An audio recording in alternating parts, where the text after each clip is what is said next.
here. Hi, everybody at home. Today is Monday. Happy Monday. Starting over our week. Good, bad, or indifferent. Let's begin our week with something positive in mind. And welcome to class, everybody. Take out your packets if you don't mind having them handy. I'll shut this music down.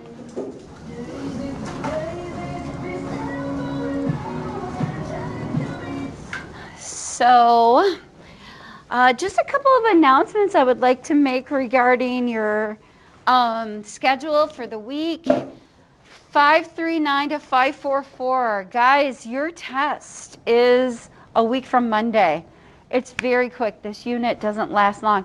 And your test, if you are at home, is Friday of this week. So I know sometimes it's really easy to get backed up in your readings and put it off, or life gets in our way, but if you do that much during this unit, you're going to find yourself falling behind pretty quickly. Number 2, I want to make sure you understand what that's about. If you could flip to the very end of your packet, it's pink. There is a document, a book that I've taken this excerpt out of. There's 3 pages on the back. I want you to read these pages. It's out of a book called How to Be an Anti-Racist. And I want you to fill out these questions that correspond with that. Hi, Adam.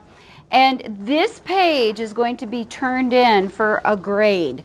I always try to tell you guys that so that you know, oh, this is not something I really should skip, because she's going to put that in the grade book. So this is something you're going to want to do for a grade. For you guys in class, this is going to be due on Wednesday. For you guys at home, this will be due on Thursday of this week, okay? So just so you have an idea where we're going, what I would like you guys to do. Welcome, happy Monday. Flip that packet to the front page. We left off on Friday talking about Gardner, talking about multiple forms of intelligences. And many of us chose one form of intelligence that we thought we excelled in. And we also talked about savants and how savants have an exceptional ability in a particular area, but then they're quite handicapped or deficient in another area. This definitely supports the multiple intelligence theory, that you don't have to be brilliant in all the 8 forms of intelligence. We good? Moving on to the second man that's listed. You should know his name as well. In the purple sheet, it's toward the bottom. Robert Sternberg is his name.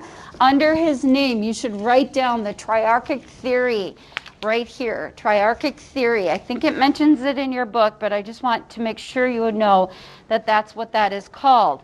He goes from 8 intelligences with Gardner, and he says, let's slim and pare that down.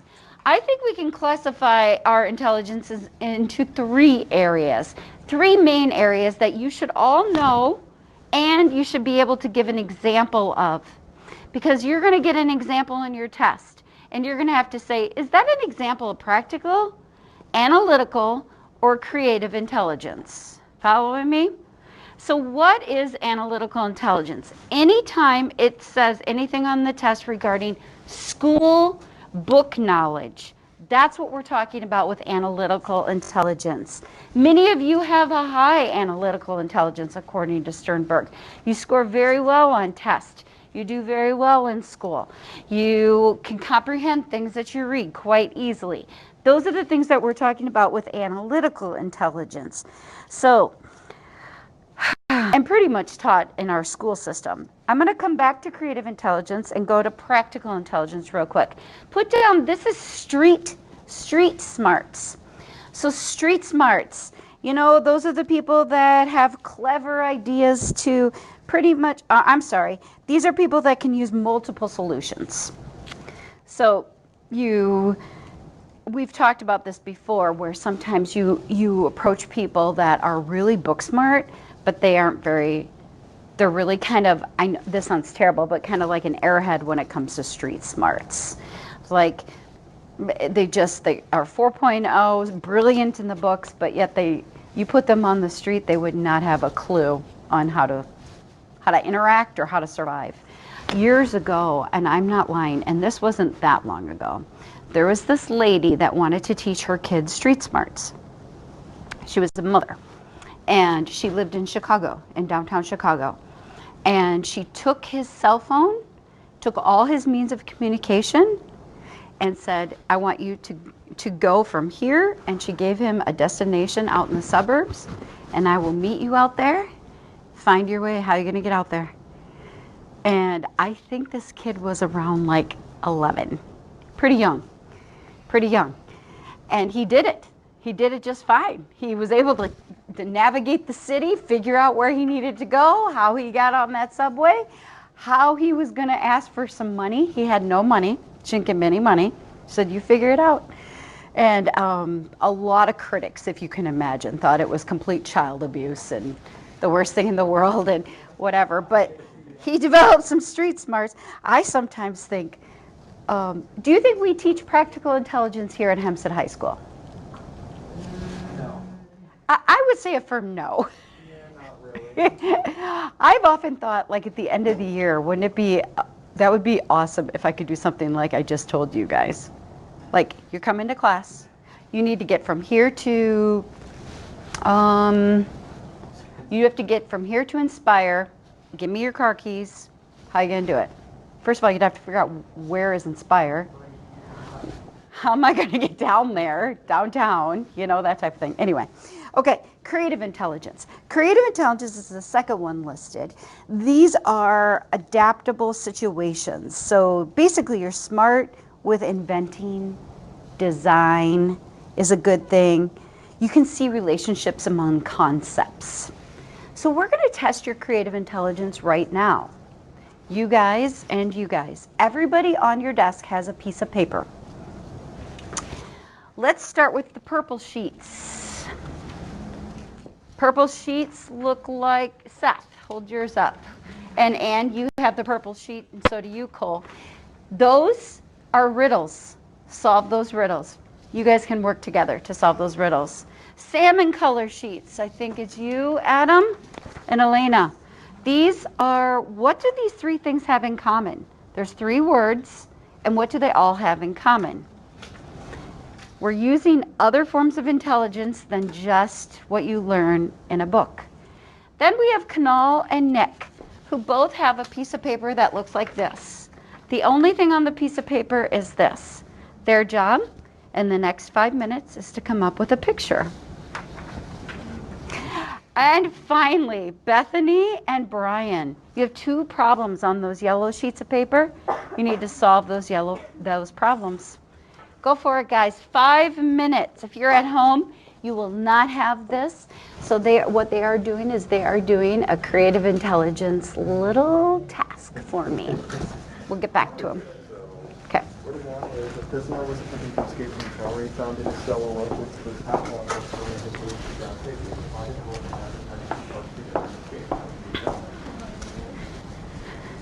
All right, what do you got, extra Tootsie?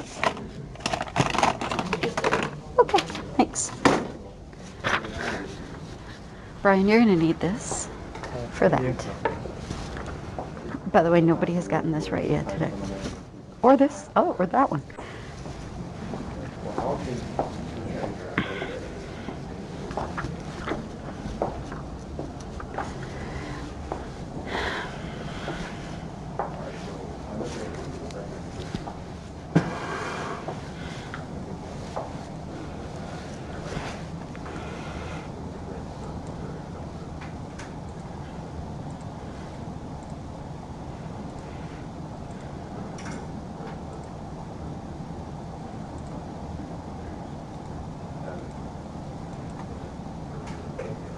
Wait, do you not want us to write on these?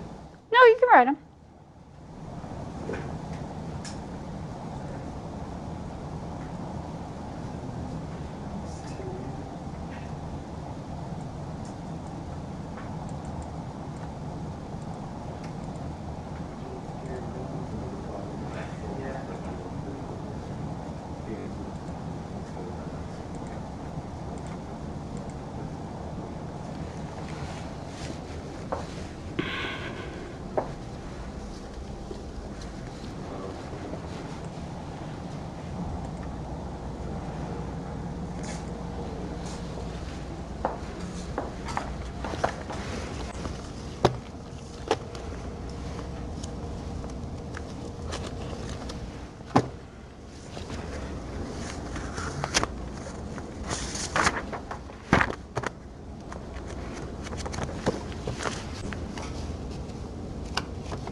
How you doing there, Miss Annie?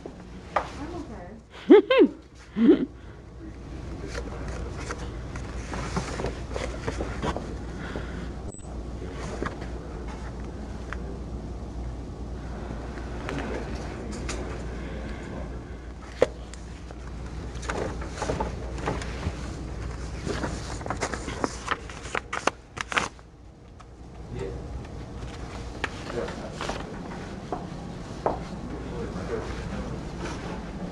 About 4-ish minutes.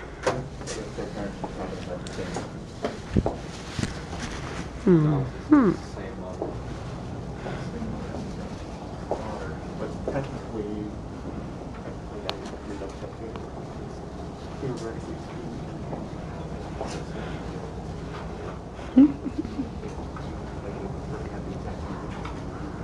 I'm struggling. Are you? Adam, are you struggling? Elena's struggling over here with these. Bethany, how you doing? Okay. No, very interesting. Using that part of the brain you haven't used in a bit today, I bet.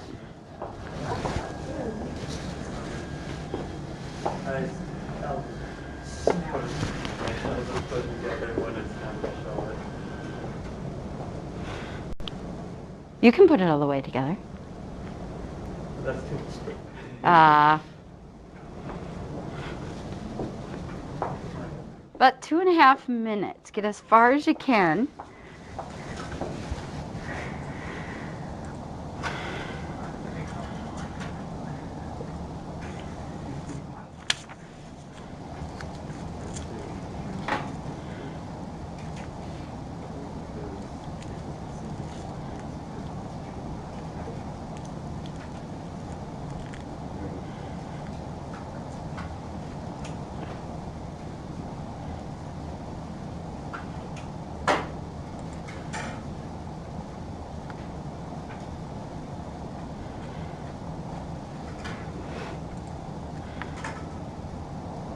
Yeah, you go.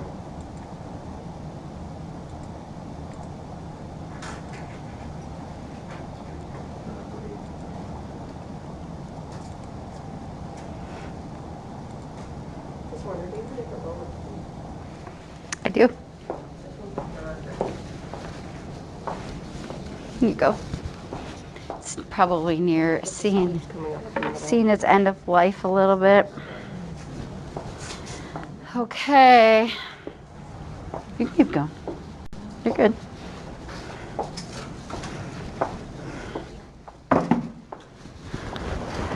So I know all of you guys didn't see all the problems. That's okay though. The purpose of this is to see if we would be able to do okay on the lines of more of like a creative intelligence where you have to use different parts of your brain a little bit. Some of you, how many of you love these types of things like riddles or like you guys putting those words together, associations, figuring out puzzles, coming up with different ways to use different things like your picture that you guys have in mind. So let's come up with the answers. All right, the salmon colored sheet that is in front of you. They had to take 3 words and say what was the one word that they had in common. So athletes, web, rabbit, the correct word was foot. Shelf, read, end, the correct word was book. See, home, stomach, sick was the correct word. Car, swimming, queue, the correct word is pool. Board, magic, death, the correct word is black. Walker, main, sweeper, the correct word is street. Cookies, 16, heart, the correct word is sweet. Chocolate, fortune, tin, the correct word is cookie. Lounge, hour, drink, the correct word is cocktail. Last, keel, show, row, the correct word is boat. How many did you get right, Adam? 1? 2? How many did you get right, Elena? 5? Okay, so that's remote associations. Then we did the purple sheet. How many did you get done?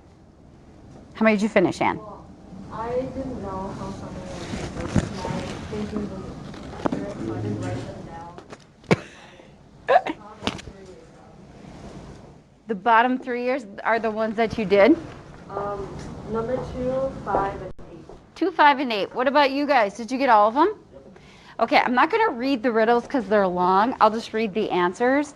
1, you unwind the rope and tie the ends together. 2, there's only 3 women. The mother is a daughter too. 3, they are triplets. 4, the solution is Joan. 5, the solution is it was a woman's team. There's no 6, it goes to number 7. 7, the solution is he's bald. And 8, the solution is if she had killed herself, the last thing in her right hand would have been the gun, not the pen. How many did you guys get right, Seth? Whoa.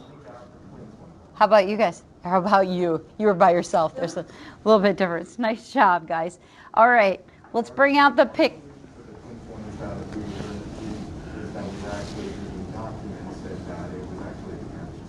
Oh, I see. Yeah, that's good. Riddles, I hate them. I hate riddles. How about the picture? Nick, Knoll, raise your hand. What do you got? Tell us what it is. I have a tree. I think it's sleep-deprived Lorax. And then here was second hour, and here was third hour, or first hour. Just to compare. We got a cyclops with a tie and some flowers. Usually I get a ton of people that draw sharks because it looks like a fin. So you guys were thinking out of the box a little bit there. And the last but not least, they were to solve 2 puzzle-like problems. What was the first problem that you had to solve, Bethany? You had to arrange 6 pencils to form 4 triangles. Yeah, and what did you come up with? Kind of like a square and then 2 in the... And they're on the ground. Yeah. Okay, so that's not correct. What did you come up with, Brian? Pyramid. It's a pyramid. Yeah. Can you show them? It's not put together, but I'll just go over here. I just use the rubber band top. Yep. And most people just tape it down, but that's totally cool. And then, Brian, what was the second problem? Dug a hole in a 3x5 card that's big enough for you to put your head through. Okay, what'd you come up with? I cut this hole out and then I taped the corners together. Okay, and it didn't say you couldn't tape, but you weren't supposed to, so you used a little bit of streetwise there. What'd you come up with, Brian? I cut a spiral out, but then I taped the top. You taped the top. So there's a way to do it without taping at all and to fit it over your head. You have to go really tiny and skinny. So nice job, you guys. Creative intelligence. Some of us say we have more of it than others, for sure. All right, let's go to the last one. If you flip the page, we're back in the purple packet, if you don't mind.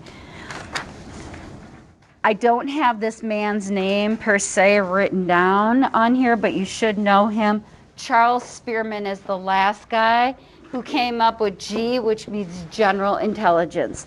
Make sure you know those 3 theories. What is G? What is general intelligence? I'm going to explain it in 2 separate ways. If you guys remember going to junior high and did you guys ever, and you don't have to give me a name of anyone, but did you ever have somebody that competed that you knew on all 4 sports who wasn't an expert in that particular sport, but because they had the athletic ability, they were skilled enough to do well on all 4 of those sports? Are you following me? So like usually they're an athlete enough that they could pick up any ball and never have played that sport before, but still do fairly well because they have the athletic ability to do that. Make sense? I would think a lot of you could probably relate to that. That's how I would like to describe G. It's when we think about intelligence, did you guys ever get tracked, anybody in here or at home, into an honors program in junior high where you literally went from an honors math to an honors science to an honors English and then an honors social studies, and you saw the same group of kids. The reason is because most people who believe that support G and say, if you're smart in math, you're probably in 7th grade going to be able to be a good reader. So we're going to put you in honors English too. And then they would track you that way. So that is a very much just like in athletics. If you're pretty athletic in basketball, even though you maybe probably never played football in your life, go on the football field, you're not going to trip over your own feet. You're going to do pretty well, type of thing. And that is the same philosophy with G. Correlation with doing well in one area means you're going to do well in all, is very high. Do you see the difference? There's a big difference. That's your goal for today, is to walk out of here going, these are 3 theories that have different points of view. You don't have to believe them, and there's arguments on each side of the spectrum, but you need to be able to understand, what is Spearman saying that's contradicting this? So let's do a checking for understanding. On the back that you guys have, that purple sheet, there are 5 quick questions. Please put down whether it's G or that statement supports multiple intelligence. Which one does that statement support? G or multiple intelligence?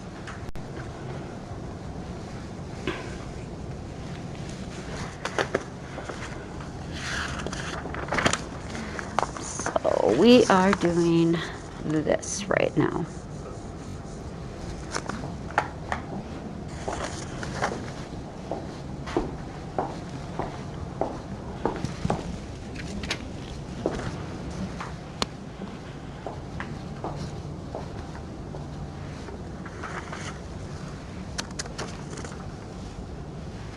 Yep, okay.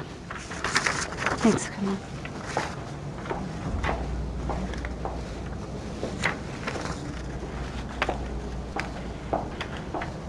Nick, I'll take your picture. Thank you, sir. Is he a leprechaun? Looks like a leprechaun. Thank you.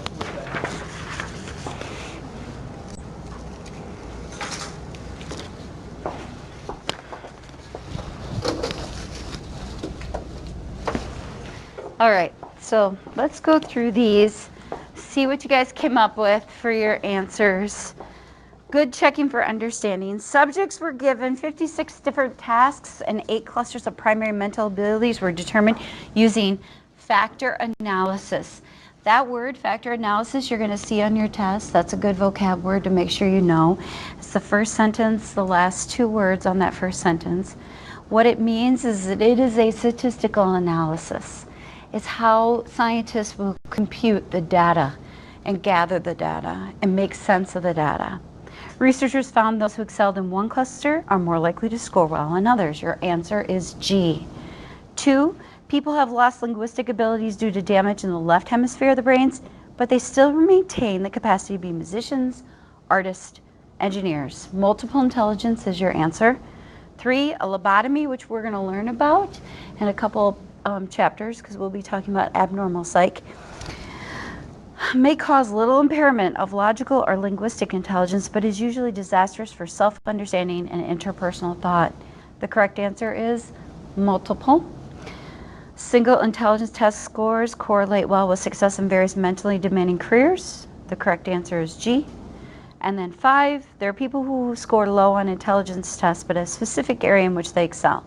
This is called savant, and we just went over that, and that correct answer is multiple. I absolutely love the haiku.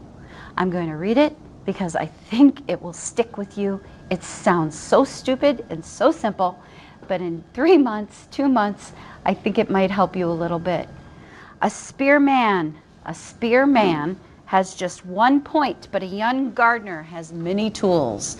So now when you're struggling to try to remember who the heck is Howard Gardner, because we have so many names, hopefully you remember Howard Gardner and think of a garden and think of a garden shed having a ton of tools. This guy came up with multiple tools, multiple intelligences.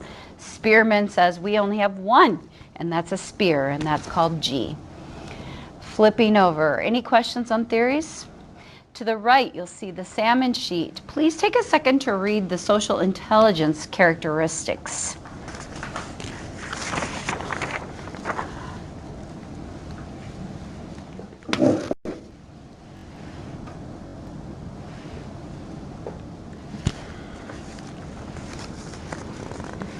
This. All right. So I'm going to ask you a series of questions, and I'd like you to just write your answers down right below there. Number one, what or which one of Howard Gardner's multiple intelligence do you think these characteristics describe? And you can look back if you need to on that purple sheet. Which of those characteristics on that salmon sheet describe one of Gardner's multiple intelligence, and what is that? Number two, on a scale of 1 to 5, 5 being really high, 1 being very low, how important do you think humans need to actually have those characteristics and possess those characteristics in their life? Number three, on a scale of 1 to 5, how skilled do you feel you are in having and possessing those characteristics?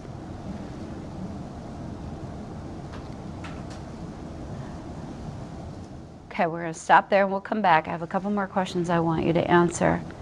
Scale of, first of all, which Gardner theory of intelligence, which one of his 8 describes those?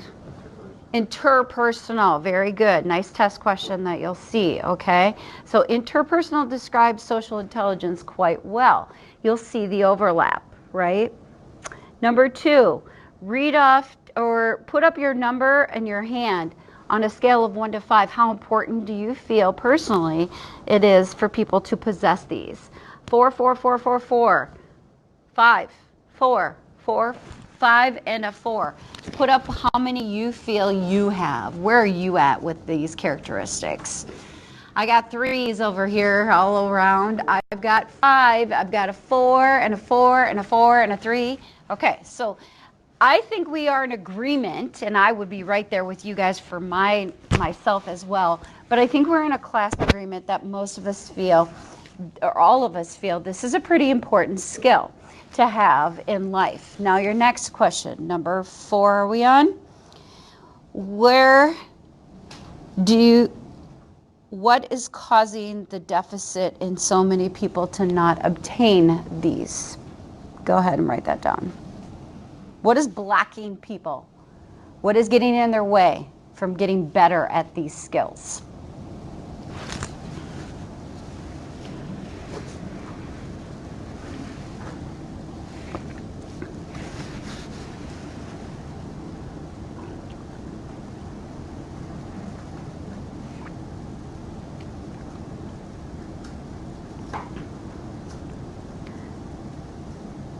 So we all agreed that it's important, but we all said something is blocking this.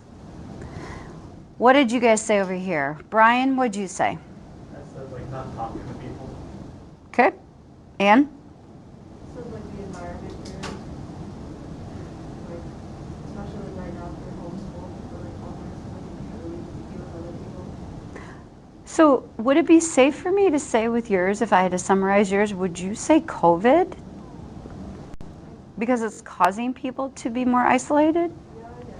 Okay. I didn't know if that was too big of an assumption or not. Seth, what'd you say? Yeah, increased isolation that is going to be entertainment. Okay. So technology. So we see a grand use of the wonderful form of technology that is at our fingertips, and we see sometimes that might be getting in the way. Does anybody have something that was not mentioned of what's getting in our way of getting better at this? We said the environment, potentially isolation, social isolations. Anything else? Yep. I just said like the characteristic of being like selfish. Oh, so you don't Yeah. give a crap. Yeah, that's very good. I had not thought of that one, but it's true. All right, so we all agree that this is important. We all agree that there are problems standing in the way. I'd like to share with you a story from a social intelligence expert. His name is Daniel Goleman, quite interesting man. He's a psychologist who studies this. I am not reading much of this. I just want to read you an intro story. He says this: during the early days of the second American invasion of Iraq, a group of soldiers set out for the local mosque. Listen to why they did this. So American soldiers are going to the local mosque to contact the town's chief cleric. Their goal was to ask his help in organizing the distribution of relief supplies. They're there with a good intent. They're there to help others. That's their goal. A mob gathers. Now remember, we have a communicational block. That's going to be huge. They're in Iraq during wartime. Okay? A mob gathers. They feared that the soldiers were coming to arrest their spiritual leader, the imam, and to destroy their mosque. Hundreds of devout Muslims surrounded the soldiers, waving their hands in the air, and they were shouting. They pressed in toward the heavily armed platoon, and the commanding officer, Lieutenant Colonel Christopher Hughes, thought fast. And this is what Lieutenant Christopher Hughes said. He said, get on a knee. I want you to go, every one of my soldiers, go down on a knee. I want you to turn your guns down. So basically stand down. Are you following me? And then one last thing he told them, I want you to smile. So just imagine, wartime, hundreds of these civilians who is a mob who's super angry. If you don't know what that looks like, take a look at what that Capitol riot looked like. Those were angry people, right? You're the soldier in a foreign country who can't speak their language, probably, and you're armed. That man who ordered them to do what he did, I would be safe, I think, to assume he saved thousands, he saved hundreds of lives. Because of why? What he did there was called social intelligence. He read the crowd. He read what was going on. He took a hunch, and that hunch was correct. Now imagine if Colonel Hughes was a hothead. Imagine if that man had a temper that was ready to blow. You see why, if he would have drawn those guns and shot one thing in the air, how that could have just ended in just a nightmare. Last question on your paper. How important do you think having those characteristics in a work or job environment is on a scale of 1 to 5? So the first question was, how important is it in life? And now, how important is it in jobs? Any job, part-time job, career job, a job. All right, let me see your fingers. What do you got? Fives. Everywhere is a 5 and maybe a 4, but you're still pretty high, right? Because I'm assuming what you did analytically, you thought through, there might be some jobs where you don't work with the public, you don't work with people. You sit with your computer and that's all you do all day, which is maybe important stuff too. So we think this is important. I think all of us agree. But yet we don't teach it. And where do we learn this? Well, one of you over here alluded to environment. If your parents don't have those skills, how is a kid going to get them? How are you going to learn them? Scary, isn't it? I mean, I think that some of us should be thinking, holy shit, when you're my age, what's this generation gonna bring? And the next generation, and the next generation. Your children, your children's children. Turn the page. On the left side, it's a scale. I don't want you to do that for time, but I do want you to take the test. There are 5 questions students of mine came up with in the past. Those 5 questions, how well would you answer those? Go ahead. Circle the correct answer. The ability to read other people. the ability to adapt to social situations, ability to empathize, ability to manipulate, ability to react properly to others.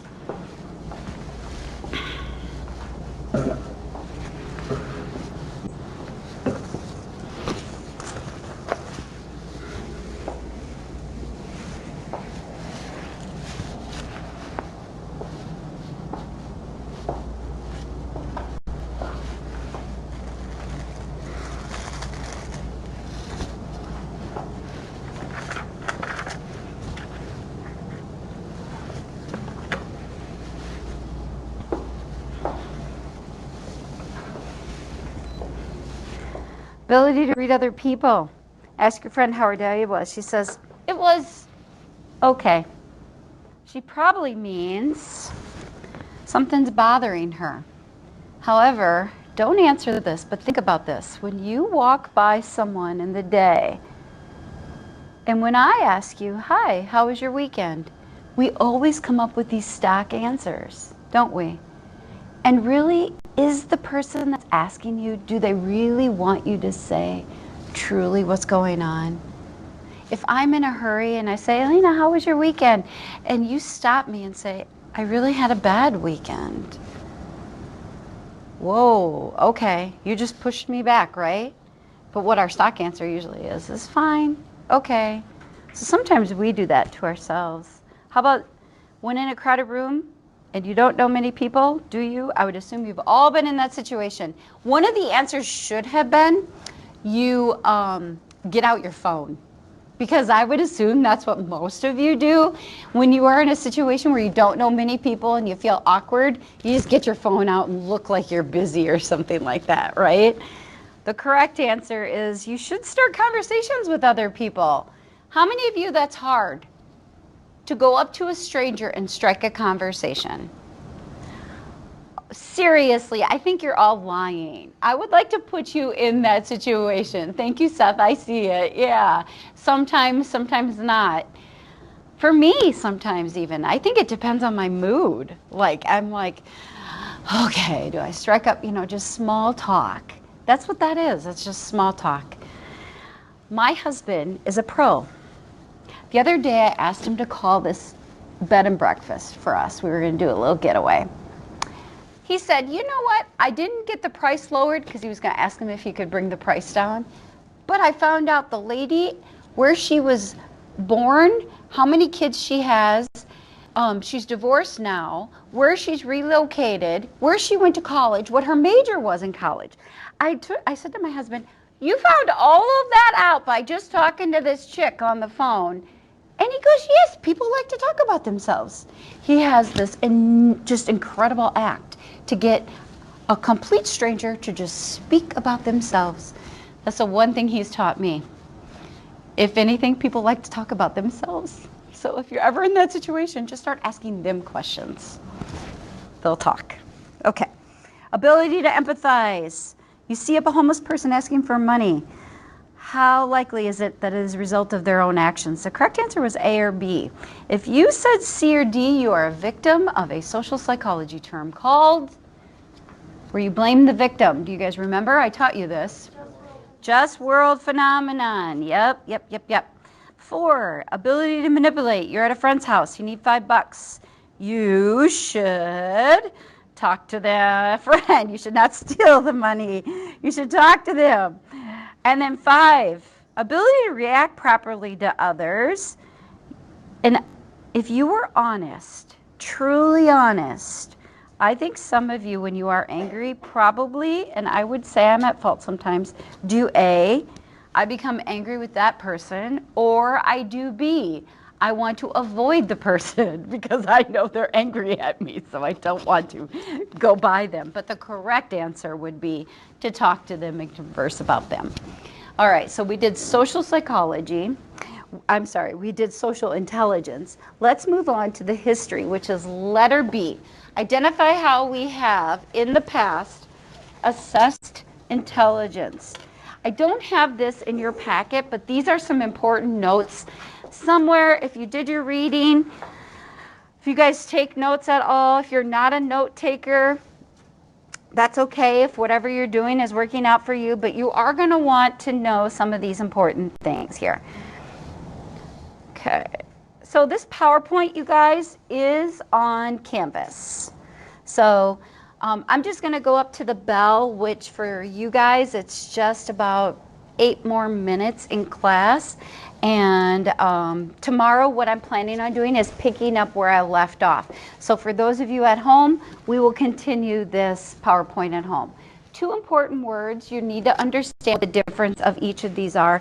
There's a fair amount of test questions regarding what is the difference between an aptitude test and an achievement test, and it will give you examples. So an aptitude test is trying to predict what you are capable of doing. Okay, so it's a test to see if you are capable of succeeding maybe at the job or succeeding in college. Some of you would disagree with this. I would disagree with this. The data does not prove that an ACT test score, just so you know this, the data is not supportive that an ACT test score is indicative of your success in college. Take that for what it's worth. Why do colleges continue to do it then? They like to watch you suffer. No. Thanks for trying, Nick. Come on, you guys. Why do you think colleges continue to do this if this isn't showing, it's not yielding the results that they wanted to? Yeah. It's like a really easy way to do it. Easy and cost effective. If they truly wanted to see how well you're going to succeed or fail at their college, what should they be doing? Let's throw out all the different things. What should we be testing you on? What should we be looking at? Your motivation to succeed.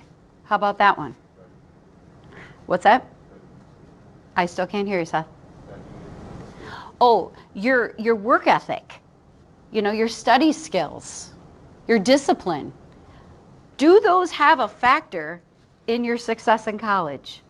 Yeah, they have a big factor in your success in college. Why don't they do those things in addition to maybe a standardized test? Money and time, money and time, money and time. Very difficult to, how do I measure that, right? Those types of things. All right, so a good example would be your ACT.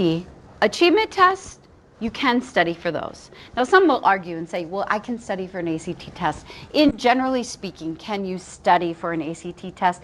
Most of the places that you go to prepare yourself for an ACT test is more about how to take the test, okay? So aptitude test, what you're capable of doing. Can you guys give me another example besides ACT? Do you know of any jobs where you need to take a test before they will allow you to get trained in that area? Like the bar exam? Oh, you have to pass a particular, isn't that at the end of being a lawyer? Yeah. So that would be more of an achievement test. Because what you're doing, that's like my daughter who's going to be a vet.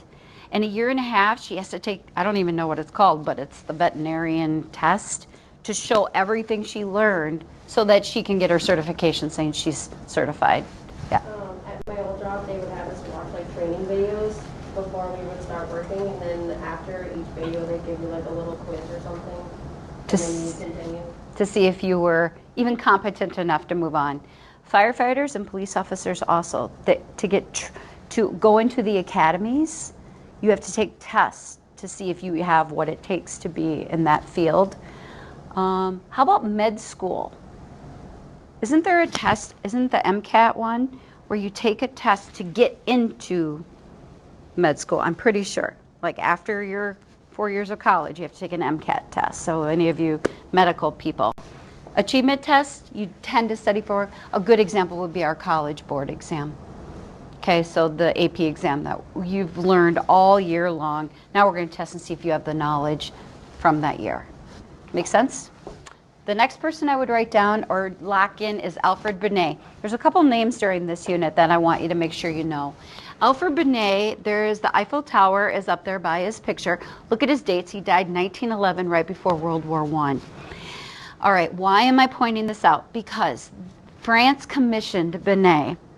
They wanted him to actually come up with a plan. Let me back you up historically. What happened was the French said compulsory education for everybody. Just imagine. Great idea, but when you first initiate this, holy buckets. I mean, you're talking only the wealthy ever went to college or school. I'm just talking school in general. Now all of a sudden you've got an 11-year-old who's never been to school in their entire life, who worked, let's say, on a farm or a factory. Now you've got to go to school. Who is going to struggle? First of all, me as the teacher. Imagine all of you guys having a different age. You're 8, you're 10, you're 12, you're 16, you're 7, you're 9. You get the point? And now I'm teaching you all for the first time. It's your first day. What is my goal? Figure out what the heck you know. I don't even know what you know. I don't even know what you're capable of doing, right? We don't even have placements yet. We don't have grade levels. We don't have, smart classes and not remedial classes. None of that existed. So they commissioned Benet and say, we need a test. We want you to come up with something that's going to help our educators, people, figure out where people should go. Now, this is an important component of Benet. He was not commissioned to try to say, you people are smart and you people are dumb. He truly believed that every single person had the ability to increase their intelligence. I would lock that baby in there. Okay, you need to know that. Benet believed every person had the ability to increase their intelligence, regardless of who you were, what family you were born into. Rich or poor, it didn't matter.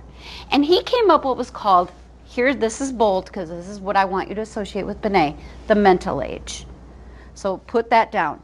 Mental age with Benet, this is before IQs even existed. Mental age, he said, was this. What a person of a particular age should know. My mental age should be 50. I'm 50 years old. Your mental age should be 17 or 18. However, if I took a math test, I might take a 6th grade math test and not pass it. My mental age of a math test of math would be that of a 6th grader. I think that's 12 years of age. So my MA for math would be 12, even though I'm 50. Are you following me? So look at that. A 16-year-old performs like a 13-year-old. Their mental age is 13. Very simple. It was a benchmark. That's the only thing it was intended on being. It was a benchmark for people to say, this is where my 6-year-old is. This is where the 8-year-old is. Now we go from there. Okay? It was not intended to say, he's stupid and he's smart. Now, why am I stressing that? Because the next guy on the next slide did do that. His name is Tierman, and he was an elitist. You guys ever hear of the eugenics movement? The eugenics movement. Brian is born smart from smart parents. That means you live. Bethany has very stupid parents. That means Bethany should not live. Nor should Bethany. You guys, this was a real thing. Bethany should also not, if we can't kill Bethany, what should she certainly not be able to do? Yeah, you bet. Let's get those ovaries out of there. And they were doing this. You cannot have any more children because you are going to create stupid kids. This was a dark, dark time in our history, for sure. Follow the PowerPoint. Follow me tomorrow. Have a great day. Anne's ready for her government class. Sounds super fun. Have a great day, you guys. See everybody tomorrow. We will pick up where we left off. Have a good night, everybody.